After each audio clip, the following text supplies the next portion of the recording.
Hello, friends, and a warm welcome back to my channel, My Beautiful Goan Life. Hope you are all preparing for a wonderful weekend, and here I am to introduce to you my new plant, the Hoya carnosa variegata.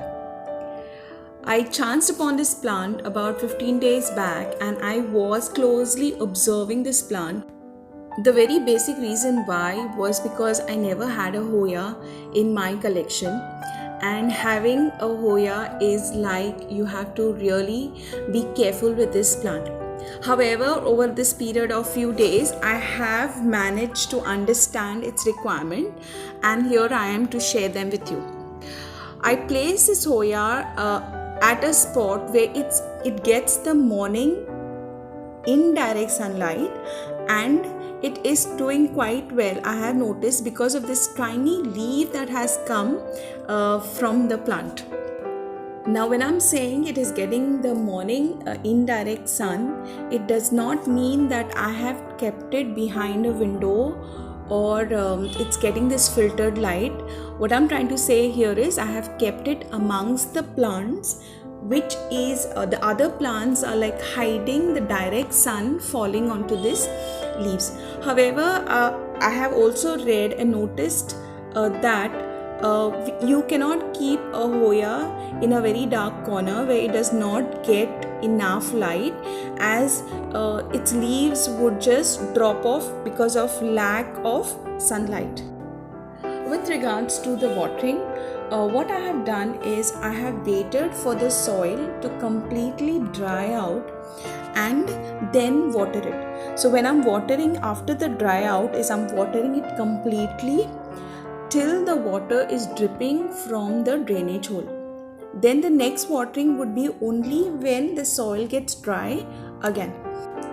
One must also remember while watering Hoya, less is more when it comes to watering a Hoya carnosa variegata. Just avoid overwatering because it would lead to the roots getting rotten and it may just like kill the plant.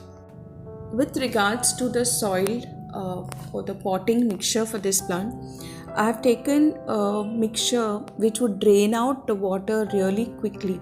So here I have taken an equal proportion of vermicompost and coco peat. Since Hoyas are very sensitive to too much water, see that the soil mixture that has been used is a mixture that would drain out the water really quickly.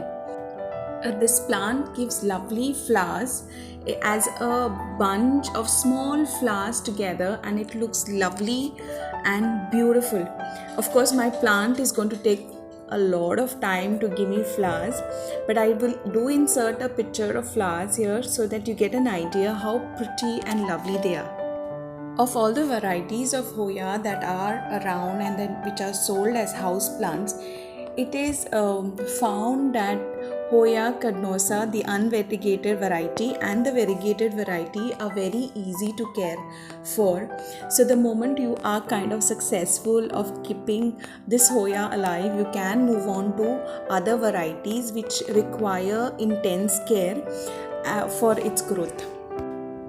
With regards to the propagation, Hoya plants are very easy to propagate. They can be propagated through cuttings. You have to take a cutting and keep it in water till it gets its roots. After that, you can be planted in soil. So if you get a chance to buy a Hoya, or it's also called as a wax plant, do try it out. It will take a very long time to grow, but definitely the flowers will bring a smile on your face. Thank you for watching. I see you again. Bye.